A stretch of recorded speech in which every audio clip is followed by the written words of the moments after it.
Hello student, आप सभी का स्वागत है मेरे यूट्यूब चैनल स्टडी बायोलॉजी में। पिछले टॉपिक में हमने पढ़ा था कि प्रकाश संश्लेषण क्रिया के लिए सूर्य का प्रकाश आवश्यक होता है। आज हमें क्या सिद्ध करना है कि प्रकाश संश्लेषण क्रिया के लिए कार्बन डाइऑक्साइड अर्थात CO2 आवश्यक होती है।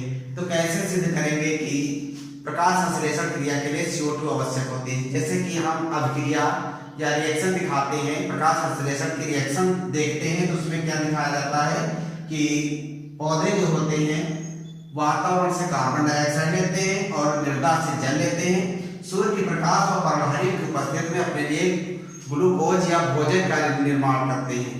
तो इस अभिक्रिया में हम CO2 को दर्शाते हैं। लेकिन यदि हम पौधे को देखते हैं तो उसमें हमको नहीं दिखाई पड़ता है कि पौधा कौन सी गैस ले रहा है, कार्बन डाइऑक्साइड ले रहा है, ऑक्सीजन ले रहा है या नाइट्रोजन ले रहा है। तो हम कैसे सिद्ध करेंगे कि पौधा कार्बन डाइऑक्साइड लेता है? इस रिएक्शन में जैसे दिखा दिया जाता है तो कैसे सिद्ध किया जाए कि हाँ पौधे वास्तविक रूप से कार्बन डाइऑक्साइड लेते हैं। तो इसके लिए क्या करते हैं, कुछ आवश्यक सामग्री लेते हैं ताकि प्रयोग विधि के द्वारा इसको हम सिद्ध कर सकें। तो क्या लेते हैं, गमले में लगा हुआ पौधा लेते हैं, बोतल लेते हैं, पोटेशियम हाइड्रोक्साइड लेते हैं अर्थात KOH लेते हैं, कार्क लेते हैं और मोम या ग्रीस लेते हैं। ये आवश्यक सामग्रियां हो गई। और उसके बाद प्रयोग विधि जो है कैसे जो है इसको सिद्ध किया जाता है। इसके लिए क्या करते हैं, एक जो है गमला लेते हैं जिसमें पौधा लगा होता है। सबसे पहले उसे करते क्या है, उसे जो है 48 से 72 घंटों के लिए हम अंधेरे कमरे में रख देते हैं। गमले को जो है 48 से 72 घंटों के लिए अंधेरे वाले कमरे में रख देते हैं। क्यों रखा जाता है, ताकि पौधे में पहले से भोजन बन गया हो। जैसे ये दोनों क्रिया दिखाते हैं कि जल और कार्बन डाइऑक्साइड ग्लूकोज बनाता है, तो यदि पहले से ग्लूकोज बना हो तो वो समाप्त हो जाए, पौधों की कोशिकाओं में यूज हो चुका हो, समाप्त हो चुका हो। उसके बाद क्या करते हैं, उस गमले को जो है एक ऐसे बोतल में, गमले की एक पत्ती को एक ऐसे बोतल में रखते हैं जिस बोतल के अंदर पोटेशियम हाइड्रोक्साइड अर्थात KOH रखा होता है।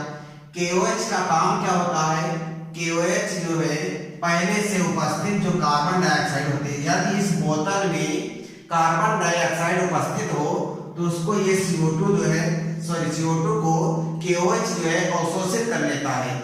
पोटेशियम हाइड्रोक्साइड CO2 को अवशोषित कर लेता है, जिससे इस बोतल के अंदर जो है कार्बन डाइऑक्साइड समाप्त हो जाती है। अब इसमें कार्बन डाइऑक्साइड नहीं है। और यहाँ पर कार्क लगी होती, लकड़ी का एक ढक्कन लगा होता है जिसके द्वारा जो है अंदर की ना गैस जो है बाहर निकल सके ना बाहर से अंदर जा सके। और इसके यहाँ पर मुख पर जो है हम ग्रीस या मोम लगा लेते हैं ताकि किसी प्रकार का कोई छिद्र ना रह जाए गैसों के आदान प्रदान के लिए। तो इस उपकरण को हम क्या करते हैं, इस बोतल के अंदर पत्ती को आधा प्रवेश करा दिया जाता है, फिर इस उपकरण को ले जाकर 6 घंटे के लिए धूप में रख दिया जाता है। 6 घंटे में जब धूप में रख देते हैं तो 6 घंटे में प्रकाश संश्लेषण क्रिया के द्वारा पौधे में भोजन बन जाता है। जब 6 घंटे बाद इस पौधे की इस पत्ती को जो बोतल के अंदर थी उसको हम क्या करते हैं, आयोडीन विलयन में डालते हैं। क्यों डाला जाता है, इसे चेक किया जाता है कि पौधे की पत्ती में भोजन का निर्माण हुआ है कि नहीं, मंड बना है कि नहीं, मंड अर्थात भोजन बना है कि नहीं। तो मंड परीक्षण या स्टार्च परीक्षण के लिए क्या करते हैं, जो है आयोडीन विलयन में पत्ती को डुबो दिया जाता है।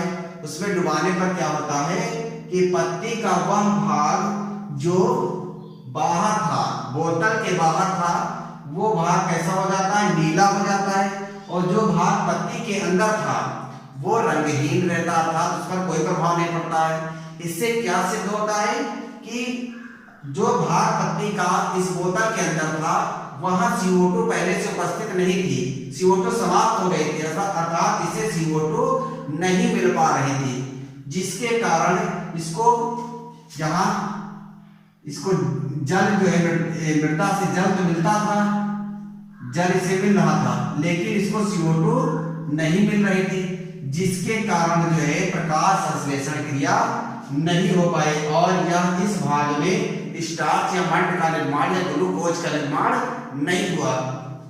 क्योंकि जब हमने आयोडीन परीक्षण किया, इसको आयोडीन में डाला, तो क्या हुआ, वह भाग जो बोतल के अंदर था वो रंगहीन रहा, और जो भाग बाहर था, जो वातावरण के संपर्क में था, उस भाग पर ये CO2 को प्राप्त करती थी।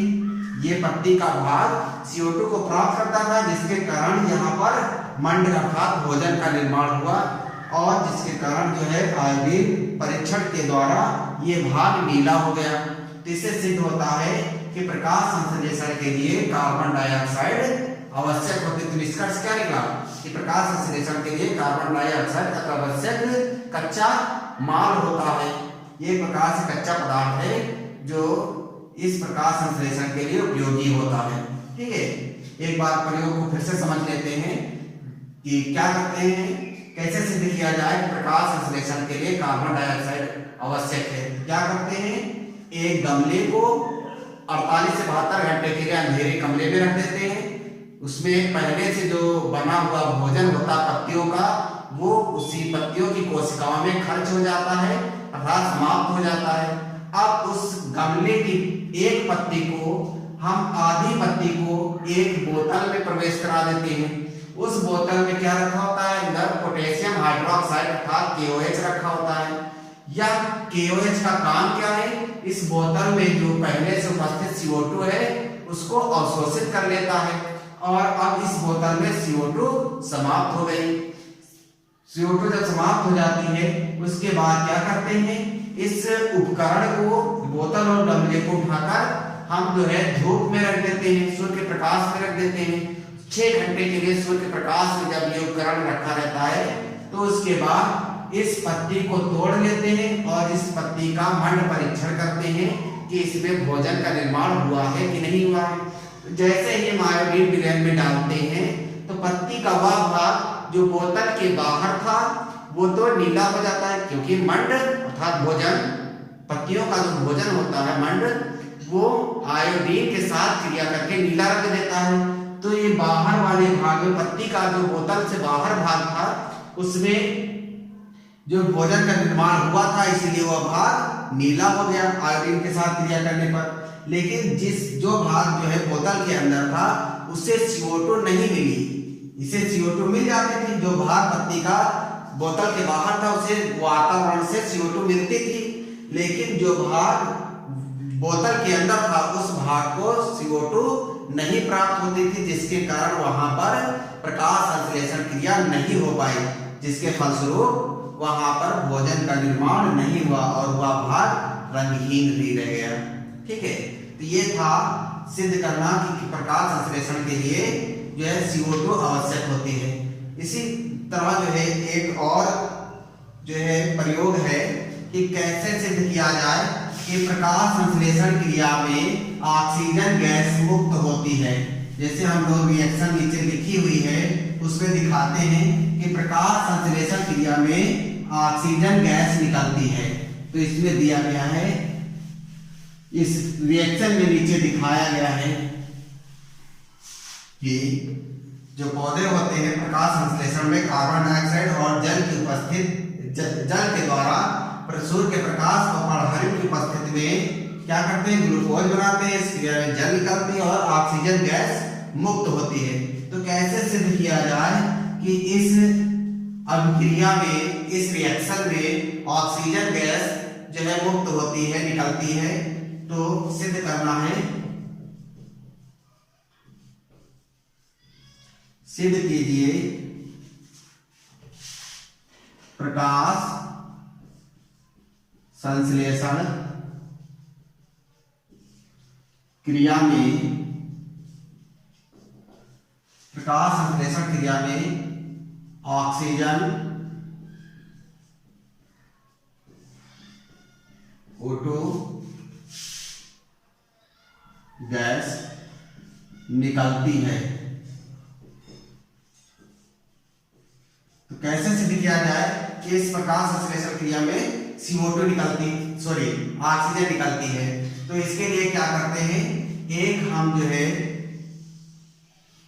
बीकर लेते हैं, भगोना लेते हैं, कांच का भगोना लेते हैं। उस कांच के भगोने में क्या करते हैं, जल भर देते हैं। इस तरह से जल भर दिया जाता है। जल भरने के बाद क्या लेते हैं, एक हाइड्रिला का पौधा लेते हैं। एक हाइड्रिला का पौधा लेते हैं।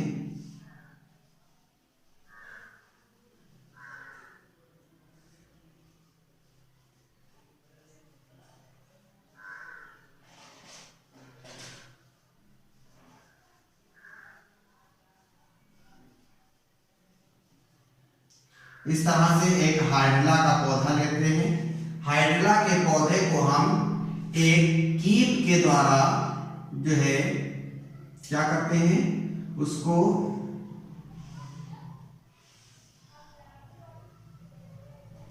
एक कीप लेते हैं और कीप के द्वारा उसको बंद कर दिया जाता है। कीप को उल्टा इसमें बंद कर देते हैं, हाइड्रिला उसी के अंदर बंद हो जाता है और इस कीप पर जो है एक परख नली ढक देते हैं। इस तरह से एक परख नली को उल्टा इस कीप के सकरे वाले भाग पर जो है ढक देते हैं। ढकने के बाद इस परख नली में एक नली लगा देते हैं और नली में यहां पर एक स्क्रू लगा देते हैं, जिसके द्वारा अगर कोई गैस निकल रही होती है तो उसको रोका जा सके या बाहर निकाला जा सके, ऐसा एक उपकरण बना लेते हैं। ठीक है, तो क्या लेते हैं, एक बीकर लेते हैं और हाइड्रिला का पौधा लेते हैं। हाइड्रिला का पौधा लेते हैं, एक कीप लेते हैं और एक परख नली लेते हैं। इसमें जल भर देते हैं। ठीक, इस उपकरण को क्या करते हैं, धूप में रख देते हैं, सूर्य के प्रकाश में रख देते हैं। सूर्य के प्रकाश में जब रखते हैं तो 6 घंटे के बाद क्या होता है, हम क्या देखते हैं, जब हाइड्रिला की पत्तियां प्रकाश संश्लेषण के द्वारा भोजन बनाती हैं तो इस क्रिया में क्या हमें दिखाई पड़ता है कि कुछ बुलबुले ऊपर की ओर जाते हुए हमें दिखाई पड़ते हैं। और बुलबुले किसके होते हैं, गैस के होते हैं। ठीक है, पानी में जो बुलबुले बनते हैं वो किसके बनते हैं, गैस के बनते हैं। अर्थात इसका मतलब इस क्रिया प्रकाश संश्लेषण क्रिया के द्वारा कोई गैस बाहर निकल रही है, लेकिन अभी हमें ज्ञात नहीं है कौन सी गैस है। ठीक है, इसके बाद ये गैस यहाँ पर इकट्ठी होती रहती है। इकट्ठा होने के बाद जो है क्या करते हैं, इसके स्क्रू को जब ढीला करते हैं तो वो गैस बाहर निकलती है। तो यहाँ पर क्या करते हैं, एक जो है जिसे दिया सलाई कहते हैं, जलती हुई दिया सलाई लाते हैं और जलती हुई दिया सलाई जब इसके पास लाते हैं तो वो जलती रहती है। जैसे ही हम इसके पास एक मोमबत्ती लाते हैं जलती हुई या दिया सलाई लाते हैं तो इसके पास जैसे ही लाते हैं तो ऑक्सीजन गैस के कारण ये जो मोमबत्ती या दिया सलाई होती है वो जलती रहती है, क्योंकि आप जानते हैं ऑक्सीजन की उपस्थिति में ही कोई वस्तु या पदार्थ जो है जलता है। तो इसका मतलब क्या हुआ, जो यहाँ से गैस निकलकर यहाँ आ रही थी, इसका मतलब वो कौन सी गैस है, वो ऑक्सीजन गैस है। क्योंकि अगर कोई और गैस होती तो ये जलती हुई मोमबत्ती या दिया सलाई बुझ जाती। तो ये जब जल रही है इसका मतलब ये कौन सी गैस है, ऑक्सीजन गैस है। तो इस तरह से सिद्ध होता है कि प्रकाश संश्लेषण क्रिया में कौन सी गैस निकलती है, ऑक्सीजन गैस निकलती है। ठीक है, एक बार फिर से समझ लेते हैं। सिद्ध करना है कि प्रकाश संश्लेषण क्रिया में ऑक्सीजन गैस मुक्त होती है। जैसा कि परिभाषा में दिखाया जाता है, कार्बन डाइऑक्साइड और जल सूर्य के प्रकाश और प्राणवायु की उपस्थिति में मिलकर जो है ग्लूकोज बनाते हैं, उस क्रिया में ऑक्सीजन गैस निकलती है। और इसको सिद्ध करने के लिए एक उपकरण लेते हैं, एक इसमें लेते क्या है, एक बीकर लेते हैं, बीकर में जल भर देते हैं, फिर एक हाइड्रिला का पौधा लेते हैं, हाइड्रिला के पौधे को इसमें रख देते हैं। हाइड्रिला के पौधे के ऊपर एक उल्टी कीप जो है ढक दी जाती है और उस कीप के सकरे जो है सकरे क्षेत्र पर क्या करते हैं, एक परख नली को लाकर उल्टी जो है रख देते हैं और इसके मुख पर जहां पर एक परख नली होती है यहाँ ग्रीस लगा देते हैं या मोम लगा देते हैं।